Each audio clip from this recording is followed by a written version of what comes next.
السلام علیکم ورحمۃ اللہ وبرکاتہ۔ کتاب مکاشفۃ القلوب، 8واں باب توبہ۔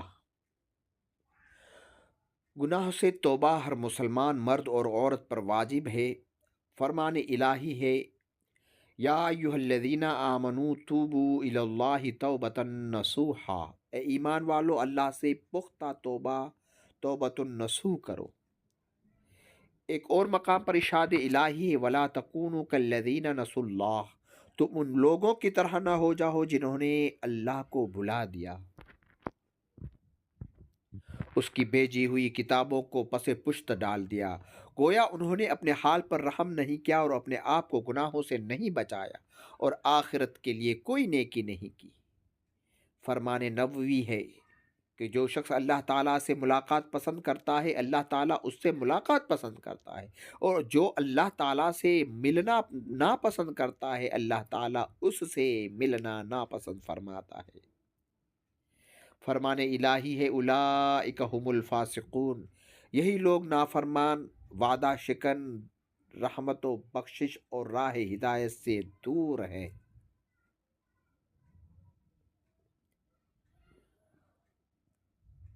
فاسق کی قسمیں، فاسق کی دو قسمیں ہیں، ایک فاسق کافر، دوسرا فاسق فاجر۔ فاسق کافر وہ ہے جو اللہ اور اس کے رسول پر ایمان نہیں رکھتا، ہدایت کو چھوڑ کر گمراہی کا طالب ہوتا ہے، جیسا کہ فرمان الہی ہے، فَفَسَقَ عَنْ أَمْرِ رَبِّهِ۔ فاسق فاجر وہ ہے جو شراب پیتا ہے، مال حرام کھاتا ہے، بدکاریاں کرتا ہے، عبادت کو چھوڑ کر گناہوں میں زندگی بسر کرتا ہے، مگر اللہ تعالیٰ کو واحد مانتا ہے، اس کے ساتھ شریک نہیں ٹھہراتا۔ ان دونوں میں فرق یہ ہے کہ فاسق کافر کی بخشش موت سے پہلے پہلے کلمہ شہادت اور توبہ کے بغیر ناممکن ہے۔ فاسق کافر جب تک توبہ نہیں کر لیتا اپنے عقائد سے اور کلمہ شہادت نہیں پڑھ لیتا، تب تک اس کی بخشش نہیں ہو سکتی، اور فاسق فاجر کی مغفرت موت سے پہلے توبہ اور پشیمانی کے ذریعے ممکن ہے، اس لیے کہ وہ ہر گناہ جس کا تعلق خواہشات نفسانیہ سے ہے اس کی مغفرت ممکن ہے، اور ہر وہ گناہ جس کی بنیاد تکبر اور خود بینی ہے اس کی مغفرت ناممکن ہے۔ شیطان کی نافرمانی کی وجہ بھی یہی تکبر اور خود بینی تھی۔ بس اے انسان، تیرے لیے ضروری ہے کہ مرنے سے پہلے اپنے گناہوں سے توبہ کر لے، شاید کہ اللہ تعالیٰ تیرے گناہوں کو معاف فرما دے، جیسا کہ فرمان الہی ہے، وَهُوَ الَّذِي يَقْبَلُ التَّوْبَةَ عَنْ عِبَادِهِ وَيَعْفُو عَنِ السَّيِّئَاتِ۔ اللہ وہ ہے جو اپنے بندوں کی توبہ قبول کرتا ہے اور ان کے گناہوں سے درگزر فرماتا ہے، اور ان کے گناہوں سے درگزر فرماتا ہے۔ حضور صلی اللہ تعالیٰ علیہ وسلم نے فرمایا، گناہوں سے توبہ کرنے والا اس شخص کی طرح ہے جس سے کوئی گناہ سرزد نہ ہوا ہو۔ ایک جوان تھا، وہ جب بھی کوئی گناہ کرتا تو اسے اپنے دفتر میں لکھ لیتا تھا۔ ایک دفعہ اس نے کوئی گناہ کیا، جب لکھنے کے لیے دفتر کھولا تو دیکھا اس میں اس آیت کے سوا کچھ بھی نہیں لکھا ہوا تھا، فَأُولَئِكَ يُبَدِّلُ اللَّهُ سَيِّئَاتِهِمْ حَسَنَاتٍ، اللہ تعالیٰ ان کی برائیوں کو نیکیوں میں تبدیل کرتا ہے۔ اللہ تعالیٰ ان کی برائیوں کو نیکیوں میں تبدیل کرتا ہے۔ شرک کی جگہ ایمان، بدکاری کی جگہ بخشش، گناہ کی جگہ عصمت اور نیکوکاری لکھ دی جاتی ہے۔ ایک جوان کی شرمندگی۔ حضرت عمر رضی اللہ تعالیٰ عنہ ایک مرتبہ مدینہ منورہ کی ایک گلی سے گزر رہے تھے۔ آپ نے ایک جوان کو دیکھا جو کپڑوں کے نیچے شراب کی بوتل چھپائے ہوئے چلا آ رہا تھا۔ آپ نے پوچھا، اے جوان، اس بوتل میں کیا لیے جا رہا ہو؟ جوان بہت شرمندہ ہوا کہ میں کیسے کہوں اس بوتل میں شراب ہے۔ اس وقت اس نوجوان نے دل ہی دل میں دعا مانگی، اے اللہ مجھے حضرت عمر رضی اللہ تعالیٰ عنہ کے روبرو شرمندگی اور رسوائی سے بچا، میرے عیب کو ڈھانپ لے، میں پھر کبھی شراب نہیں پیوں گا۔ جوان نے حضرت عمر کو جواب دیا، امیر المؤمنین یہ سرقہ ہے۔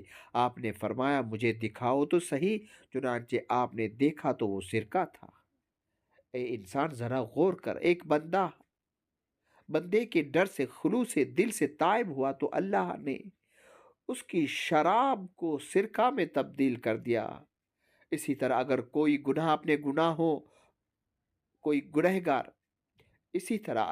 گنہگار اپنے گناہوں پر شرمندہ ہو کر توبہ کر لیتا ہے تو اللہ تعالیٰ اس کی نافرمانیوں کی شراب کو فرما برداری کے سرقے میں تبدیل کر دیتا ہے،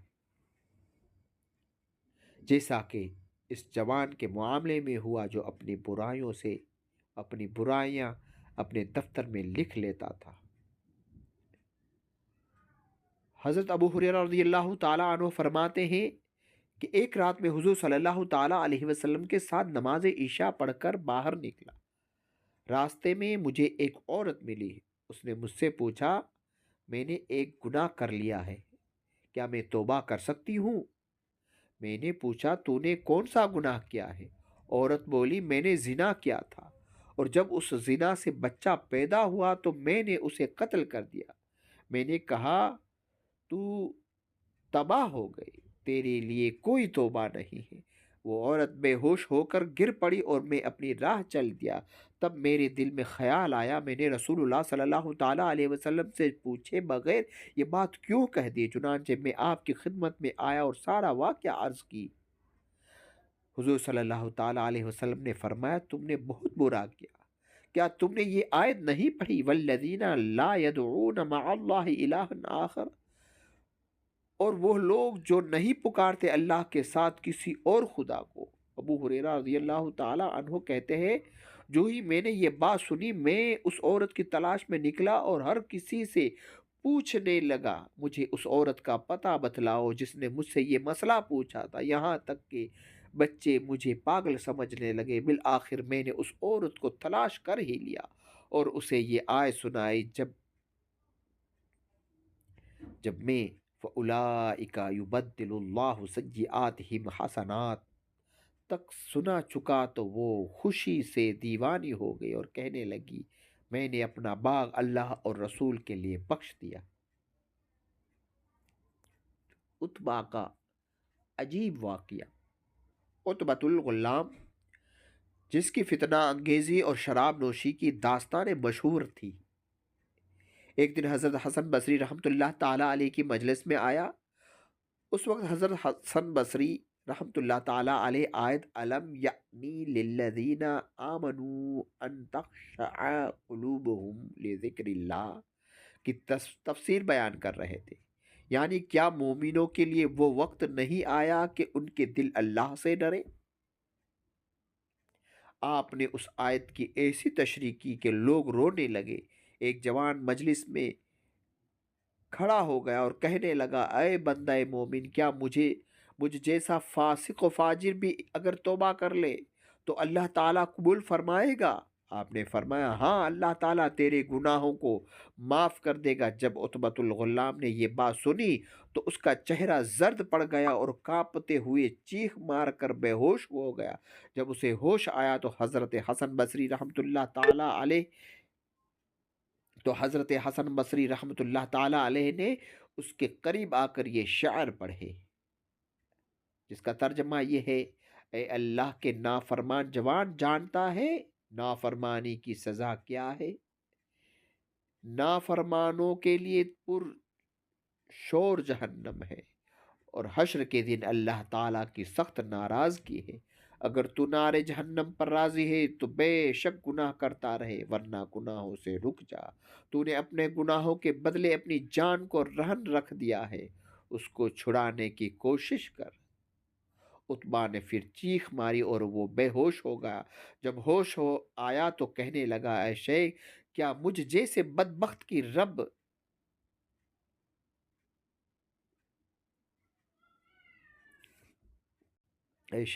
کیا مجھ جیسے بدبخت کی رب رحیم توبہ قبول کر لے گا؟ آپ نے کہا آپ نے کہا درگزر کرنے والا رب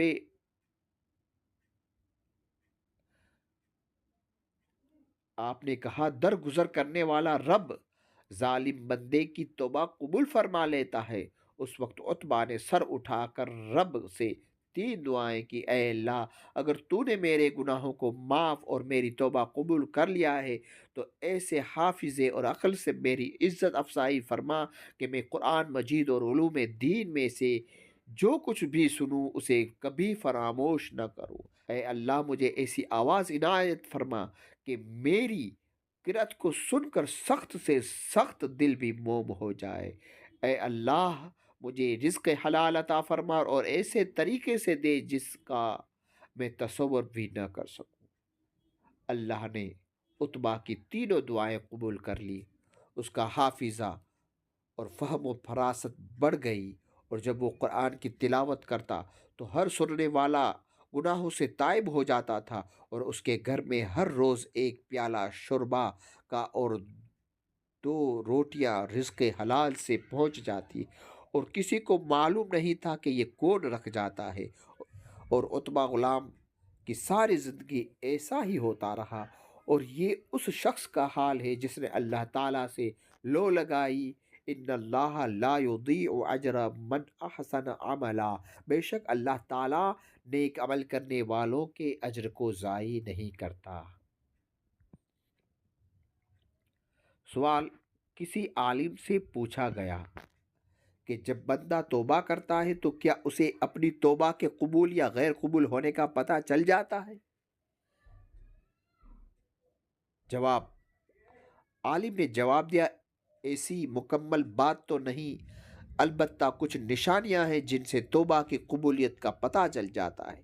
وہ اپنے آپ کو گناہوں سے پاک رکھتا ہے، اس کے دل سے خوشی غائب ہو جاتی ہے، ہر دم اللہ کو موجود سمجھنے لگتا ہے، نیکوں کے قریب اور بروں سے دور ہونے لگتا ہے، دنیا کی تھوڑی سی نعمت کو عظیم اور آخرت کے لیے کثیر نیکیوں کو بھی قلیل سمجھتا ہے، اپنے دل کو ہر وقت فرائض خداوندی میں مصروف اور اپنی زبان کو بند رکھتا ہے، ہمیشہ اپنے گزشتہ گناہوں پر غور و فکر کرتا رہتا ہے، اور غم اور پریشانی کو اپنے لیے لازم کر لیتا ہے۔